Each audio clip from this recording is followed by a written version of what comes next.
Welcome once again to Colorado and Me. I'm your host, George Blaze. The national popular vote referendum will be on the ballot in November. How did we get here? What does it mean? What do you need to know? Well, we're going to be talking about that for at least the next few months. Joining me right now, though, is a man you all need to know about. He is a fly fisherman and a dog lover and mayor of Monument, Colorado, Don Wilson.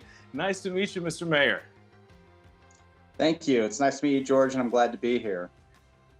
Well, I'm glad that, off camera we're talking a little bit. You've had some time to get away with everything that's going on around us. I mean, just the peace of mind, some beautiful outdoors. It's got to be one of the reasons why you love Colorado. Oh, yes.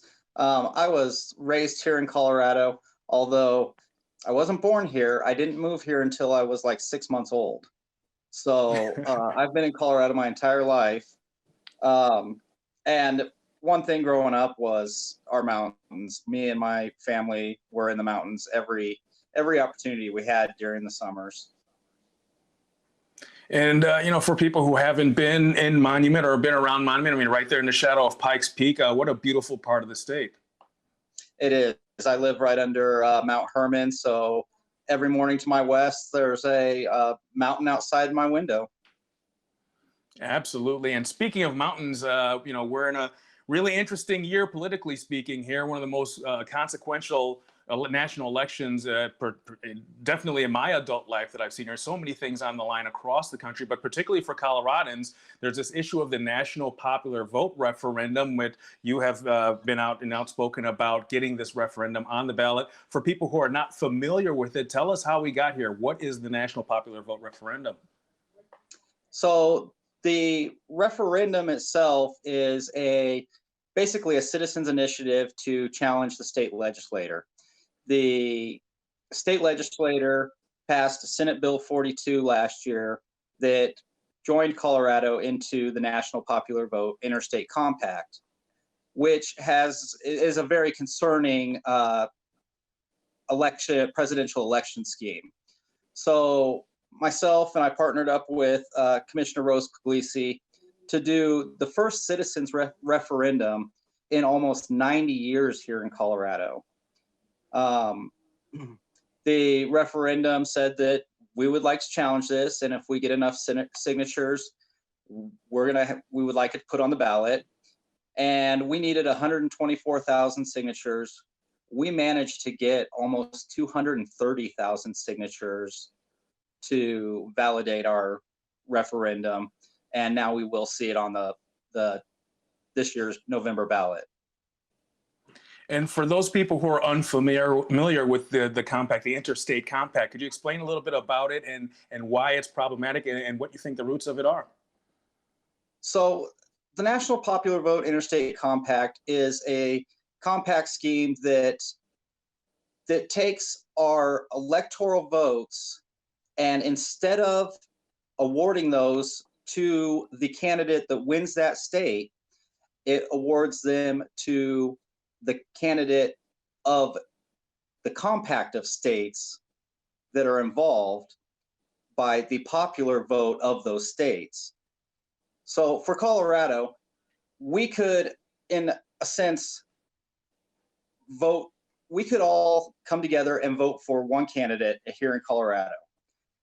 That candidate might not be on the ballot in a larger state, which, if that state had more of a popular vote with some of Colorado's vote, our electoral votes would all go to that candidate, whether Colorado voted for him or not. And what's your assessment of talking to other legislators, talking to other mayors across the state of the general sense for Coloradans? Are they really concerned about this? What's going on out there? We have had a great response from this, from legislators, from our mayors, commissioners. We have a long line of endorsements and supporting this. I think people in Colorado understand how important our vote is when it comes to the presidential election. When we're talking about like the Colorado River Compact and other things that are specific to Colorado, we want our say in that. We want to be able to represent our people and our presidential candidate that has concern with that. So we have had great support. In fact, when this passed the legislature, it did not pass with partisan or bipartisan support.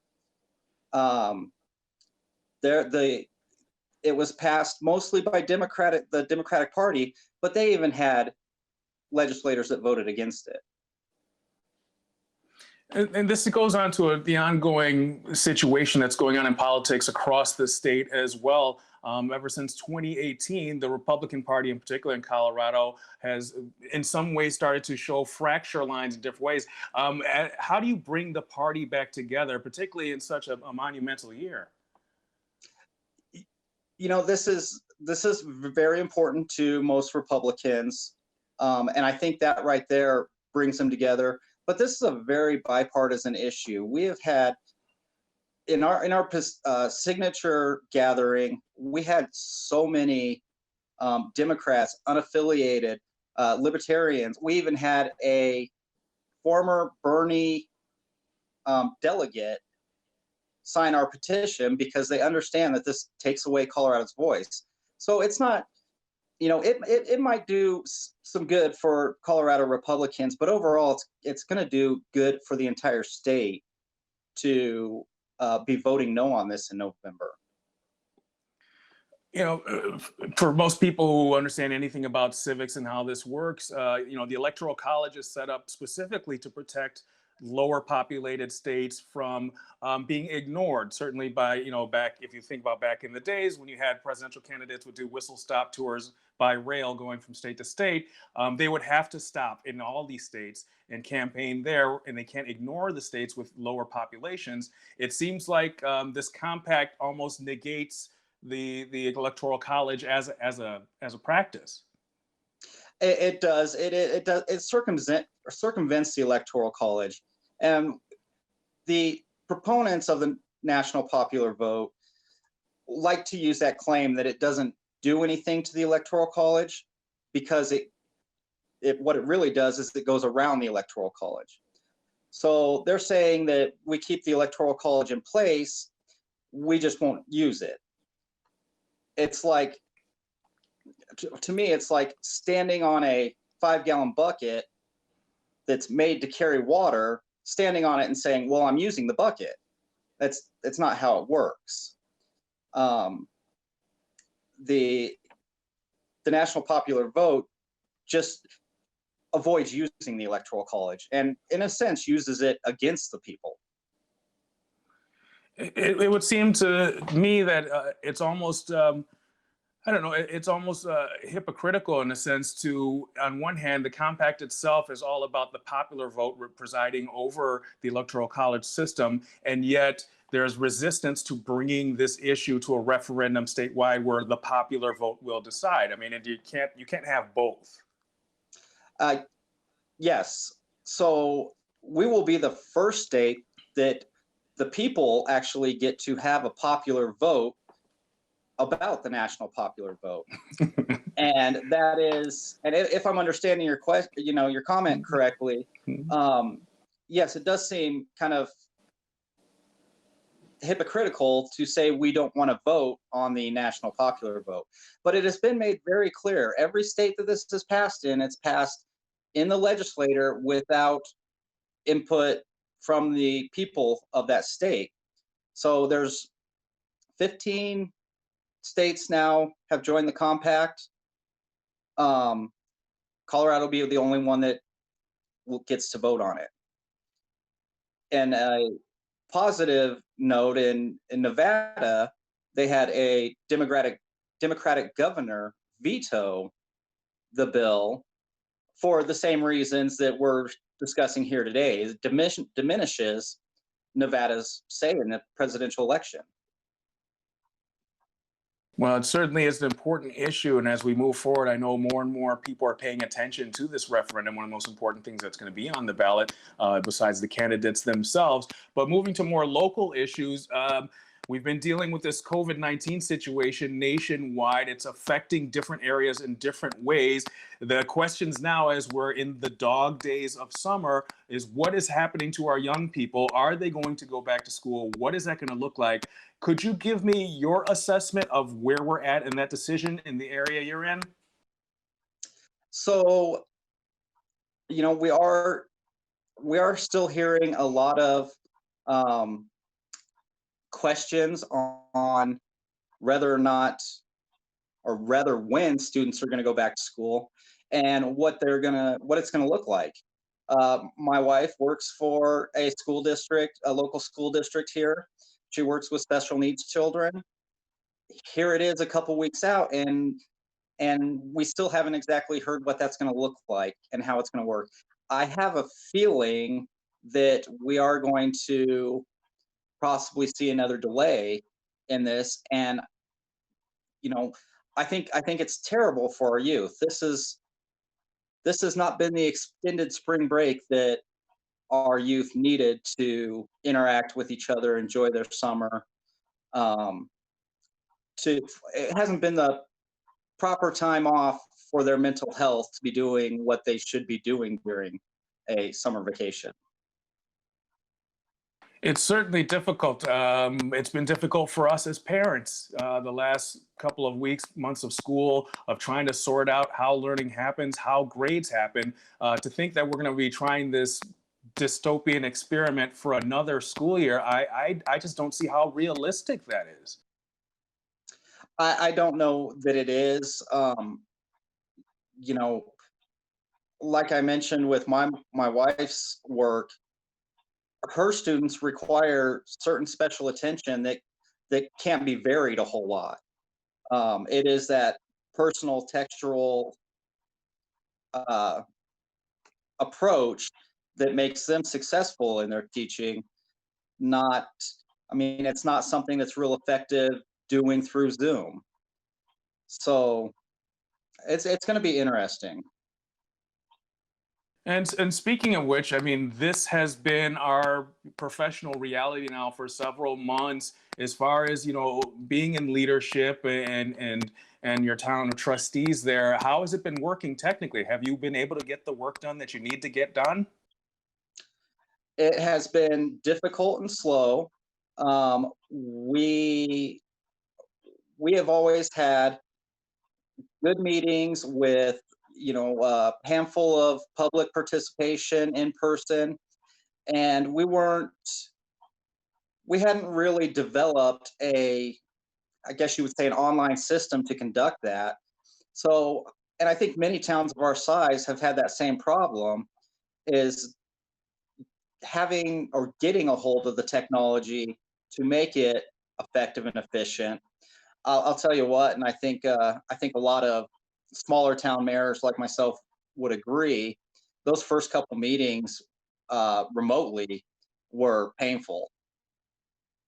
I'm glad you mentioned that because technology is one of the things we've had to learn new ways to live professionally using meetings and Zoom and technology. How have you and the Board of Trustees and Monument been handling it?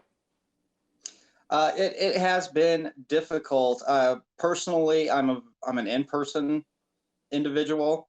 I like to be there for my meetings. I like to meet people in the public, have a cup of coffee, and discuss things going on in the town.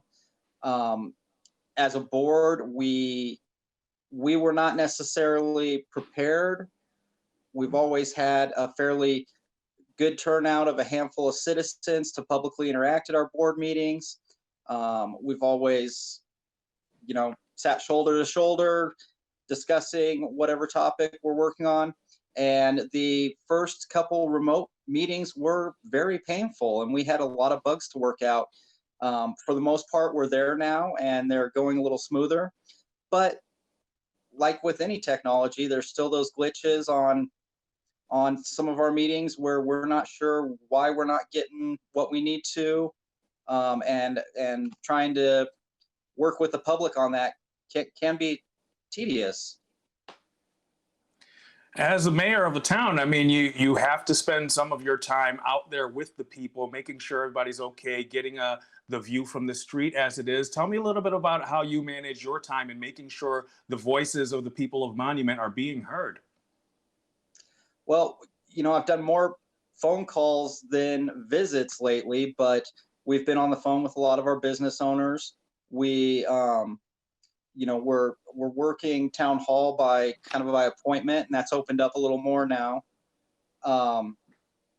It's scheduling Zoom meetings. Some of the other councils that I sit on and other groups that I'm participating in, everything has been by Zoom, which sometimes is really effective, sometimes not, but we're making our way around. What are the biggest, I'm sorry, aside from the obvious of the COVID-19 and what's going on, what are the biggest issues that you're facing as a town that you're taking on in the next few months? Our biggest issues are root and growth. So growth isn't exactly our biggest issue. We have a lot of growth going on that is in the works.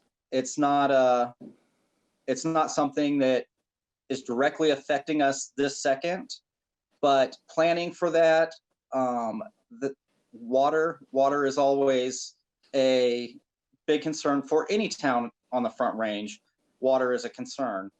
Those are issues that we are moving forward aggressively on, so that as we grow, we have the infrastructure already in place. Certainly in many parts of the states, we're in the height of, I guess, what you would call wildfire season. The situation around Monument, are you doing okay? We are doing okay. We have our local fire district is very up to date and keeps us, gives us notice every time there's a red flag warning or a concern. And I've been pretty pleased with the way it's gone this year, considering it has been a little dry, and like you said, it is a concern. Absolutely. And you had mentioned, small businesses, particularly in a small town, even more concerning, making sure everybody's able to stay open, is able to survive any shutdowns or anything that come down the pike there. How are the local small businesses handling the recent situation? They are struggle. We have lost several businesses. Some of those were struggling before COVID, and COVID put the cap on that, was the final nail in the coffin. And, businesses are working through it. We did get part of the CARES grant from El Paso County, and we spent $300,000 of that grant in business relief funds. So we made sure to basically take the taxpayers' money and give it back to the businesses to keep the town moving in a good economic direction. And are you fairly optimistic that we're going to make it through summer okay, or are there some areas in which you're really, really concerned at this point? I am really concerned right now that if we face another shutdown, it won't be feasible for many of our smaller businesses. We're already to the point with mask mandates, basically reducing a little more on what's already reduced as far as clientele. That's already has some business owners skeptical if they can keep going. These smaller businesses, 30%, 30% of your clientele does not pay 100% of your cost. So if one of our local restaurants is reduced to 50%, and now with the additional mask mandate, their regulars aren't coming in as often, that might continue to move them towards being out of business. What do you think is the best way for local residents to really team together and help everybody keep together, help make sure these businesses survive? What would be your suggestions for people who want to lend a hand?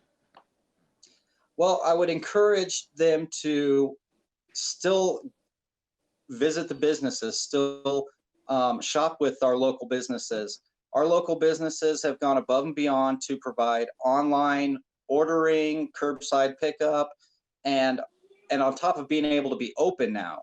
So depending on where an individual stands on COVID, there is still some form of shopping they can do here locally. It's really important for people to support local businesses and small businesses, even more so now. Every little bit helps, and I'm sure there's some innovative ideas that many of the residents out there have for helping their favorite businesses across the region. So we want to thank everybody for pitching in and doing their part there. And one of the most important things during a time like this and times like these is to make sure that we're doing enough self-care, to make sure that those of us who are leaders, who are fathers, who are guiding things that are going on are staying healthy mentally, physically, psychologically. What are some of the things that you're doing as a leader to make sure that you're okay, to make sure that Don Wilson isn't falling apart in such troubling times? I am still trying to stay active. Like we had talked before, I got myself out of town and into the mountains for a couple days the last week, just to refresh.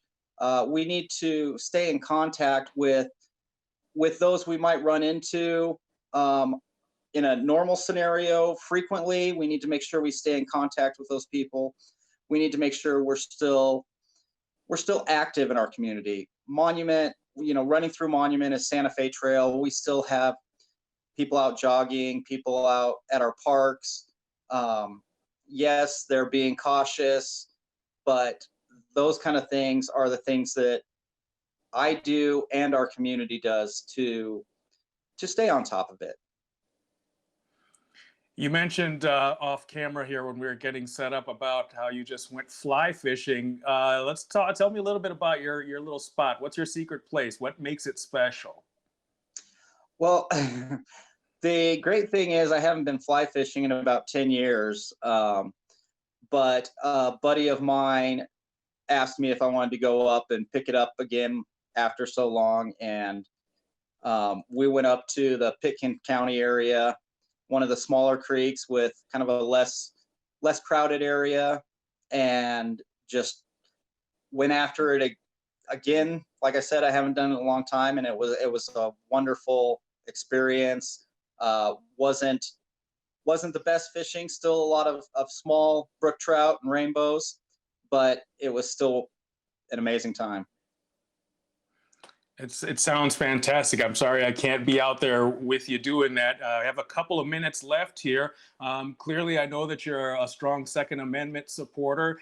Anything important coming up in the ballot in November, or things that Coloradans need to be aware of in regards to the Second Amendment?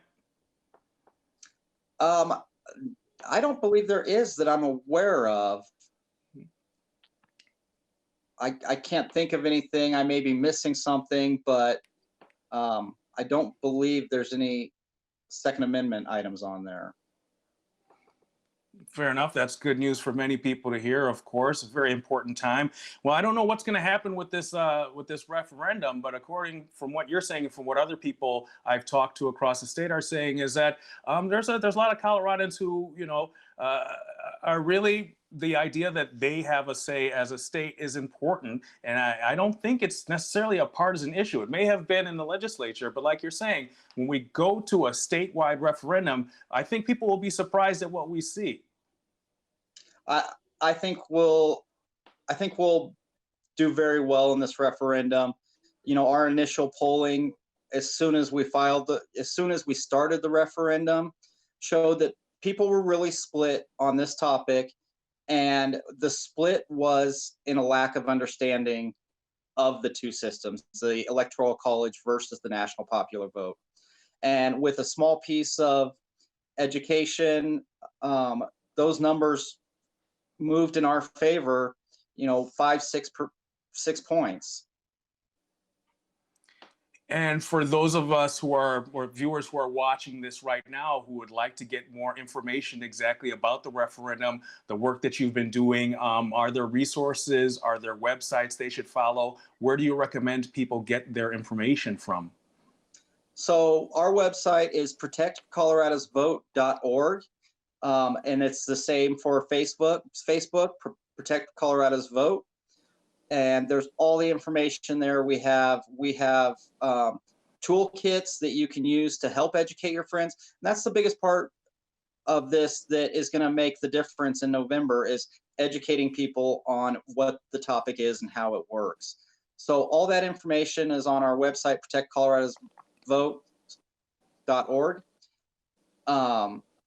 And me and Rose are always available too. We're doing, now that we're starting to get out a little more again, we'll be doing events. We'll be going and speaking to groups. If anybody has a group they would like us to speak to, you just sign up on our webpage, and one of us or one of our team will come out and talk the group through it.